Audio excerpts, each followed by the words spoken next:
With all his concentration, a young man carefully yet determinedly swings his axe at a tree. The tree shakes, waking up the birds perched upon its leaves. Einar, a tall 20-year-old young man with reddish-brown hair and brown eyes, smiles as the axe cuts deep into the trunk of a tree. Out of nowhere, a knife comes flying into him, and its handle hits him on the head. The expertly thrown knife came from a well-built middle-aged woman bearing multiple dishes and spoons, Einar's mother. Einar angrily yells at his mother, but his mother just angrily yells back.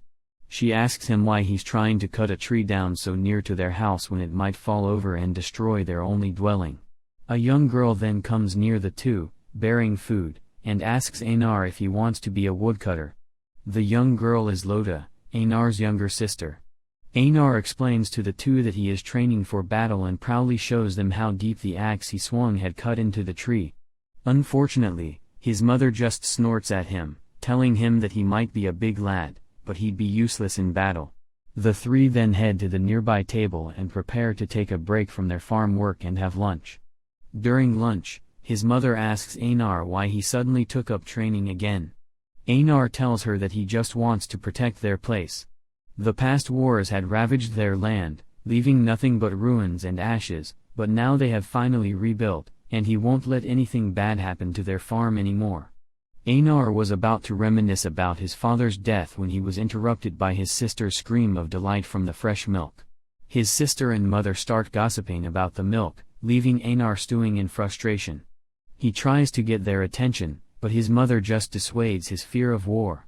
His mother advises him to not mind all the warrior stuff. Einar is puzzled. Their father died protecting their farm from invaders, but his mother doesn't seem frustrated that they are always on the losing side. His mother just reminds him that thanks to their father, they are alive. They were able to rebuild and restart their farm. Moreover, Einar is now eating a delicious meal with two beautiful ladies. They really haven't lost it all. Einar ponders his mother's words as he gazes across the countryside, from their neighbors tilling the land to the kids playing along the path. However, a few months later, their land is once again under attack. The raiding party mercilessly put the houses on fire, stole their crops, and slaughtered their defenseless neighbors. Einar, his sister Loda, and their mother can only helplessly watch while hiding in the bushes as the raiders destroy their home. Despite the gruesome scene in front of them, Einar's mother quickly makes a plan to escape from the marauders. She tells her children that when they reach the nearby forest, they will run. Their mother then notices that her daughter Loda had started to hyperventilate because of the dreadful situation they are now in. Their mother puts on a brave face, smiles at her daughter, and strokes her hair while reassuring her that her brother and mother will be right behind her when the marauders' backs are turned. The family starts to run toward the forest when an arrow abruptly hits their mother's back, and she falls. Einar screams for his mother as she struggles to breathe. His scream alerts Loda, who comes running back for them. Einar tries to lift his mother up, but she just groans in pain and falls again. She has no strength left to stand up. Einar kneels by his dying mother as she whispers for him to take his sister and run without her. However, Einar doesn't want to leave his dying mother. Loda also kneels near her mother and cries as she hugs her from the distance. Three marauders finally catch sight of them and start walking toward them. They are particularly delighted when they see that one of them is a girl. Seeing the approaching bandits, their mother gathers her strength and punches Einar in the chest. She pulls him closer and screams at him to stand up and take his sister away from there. As long as they are alive, they shouldn't give up. His mother finally runs out of strength and lets go of Einar. With her dying breath, she whispers her children's names and passes away, leaving a traumatized Einar and Loda. The marauders finally catch up to the two siblings and puzzlingly look at them since they aren't running away. Noticing his sister, one of the marauders pulls her up by the arm and starts carrying her back to the village. Loda struggles and cries for her brother, but she proves no match for the huge warrior carrying her. Loda's struggles and cries finally wake Einar out of his shock. He brandishes his axe, prepared to fight for his sister.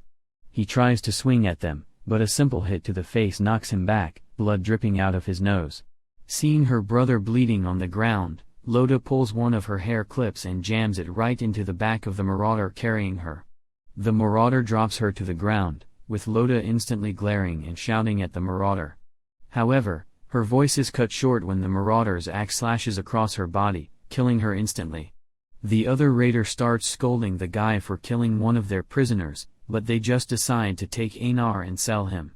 They hold Einar and drag him back to the burning village. Einar can only struggle and rage in frustration as he slowly gets dragged farther and farther from his family's bodies. With all his strength, he screams, but nothing changes as the blackness consumes him. A few days later, a lifeless Einar is sitting on a boat. They are currently being transported across the sea while the storm rages outside. A coughing fit interrupts his thoughts, and he sees a fellow prisoner curled up on the floor, sick. Their captors check her status and conclude that she won't survive the journey. To Einar's shock, they carry the woman outside towards the side of the boat and over the railing into the turbulent waters below. Einar runs in an attempt to stop them, but he can only watch as the woman's hand struggles to float but slowly sinks underneath the waves. In anger, he screams at his captors, telling them they didn't have to throw her overboard, but they just punch him in the chest.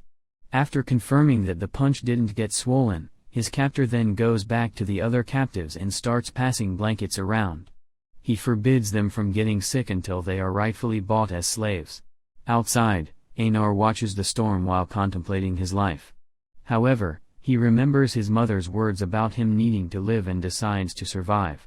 A few days later, they finally reach the shore, and they are able to disembark from the boat. Their captors then thoroughly feed them and give them wine to ensure that their skin and face have a better color. They also bathe in the rivers, carefully checking and removing lice from their hair. The captive girls also get their hair styled and makeup put on their faces to make them look younger. All of this is so that they would look better for potential buyers looking for slaves. They then line them up with the buyers that pass in front of them, checking their teeth and muscles. When his captors are momentarily distracted by a buyer, Einar decides to make a run for it. He gets out of line and runs into the forest, deciding that he'll run away and start a new life just like his mother had said. He runs throughout the day until the afternoon while resting for a while under a tree. His stomach grumbles in hunger. In desperation, he finds a nearby storehouse and enters it, stealing some bread inside. He stops when he hears a girl entering, carrying a pail of water, and Einar immediately runs away, apologizing while the girl shouts "thief" at him. Unfortunately, he runs straight into his captors riding a horse, who smile at him and tell him he still doesn't get his situation. Einar can only glare in defiance as they drag him back to the slave market. They bring Einar back, all beaten up, and warn the other slaves not to attempt running away anymore. Their homes are far away, no matter how much they struggle, they're never going back to them. And naturally, no one's going to help them escape since they are outsiders and penniless slaves. As such, they should just find a good master and serve him as best they can. If they do that, they'll eat better than if they had run away and ended up being a beggar. Before they run off, they should think really hard about which future is better. With their captor's harsh yet truthful speech, the captives start crying, finally accepting that they are really slaves. That night, Einar also gets whipped repeatedly across his back for trying to run away, with Einar only holding on to consciousness by repeating his mantra, "I have to live." After a few days, Einar is back to being inspected as a slave by potential buyers. He understands and accepts that what his captor had said was true. Running away is futile, and he should just work hard for his future master, who might even grant him his freedom. Different potential buyers come and go. Some are looking for cuter slaves, while others are just complaining that they are all second-rate slaves. A little while later, his captor leads an old man, telling him that they just got a fresh batch, and he found the slave he was looking for. His captor then leads the old man to Einar. The old man stares at Einar but loudly shouts at the captor for leading him to the wrong slave. The old man had been looking for a small young man with blonde hair named Thorfinn, and Einar clearly doesn't look like him. However, his captor just keeps selling Einar to him, saying that he's strong and tough. The old man just reiterates that he's not here to buy a worker, he is looking for his relative and wants to buy his freedom back. The old man is certain that his relative passed through that town, But when the captor didn't recognize his description, the old man just sighs in sadness. He then apologizes to Einar and leaves. In Einar's mind, he imagines Thorfinn to be a very lucky guy to have such a loving relative looking for him. Another potential buyer then stops at Einar. He expertly checks Einar's teeth, his gums, and his build. He also asks for Einar's name, which Einar politely gives. He also asks Einar where he's from and what he was doing before he was captured. Einar answers that he was a former farmer from northern England. Finding everything satisfactory, the buyer puts his hand on his hips, smiles, and asks Einar if he wants to help out at his farm. The question sends Einar back through his memories, and when his hands were working the soil. As such, Einar follows his master to his farm. After a short boat ride, they finally reach it. Since the other workers are still working, his master promises to introduce him at dinner. Meanwhile, Einar stares slack-jawed and amazed at the rows and rows of golden wheat stretching as far as the eye could see. It's his master's farm. The view reminds him of his own farm and of his smiling mom and sister. Remembering the conversation they had during that fateful lunch, Einar asks his mom in his head if what she said back then is still true. Has he still not lost? Einar's master heads to a nearby forest while Einar dutifully follows. His attitude is now to faithfully serve the master that brought him. As long as he's an obedient slave, he won't starve.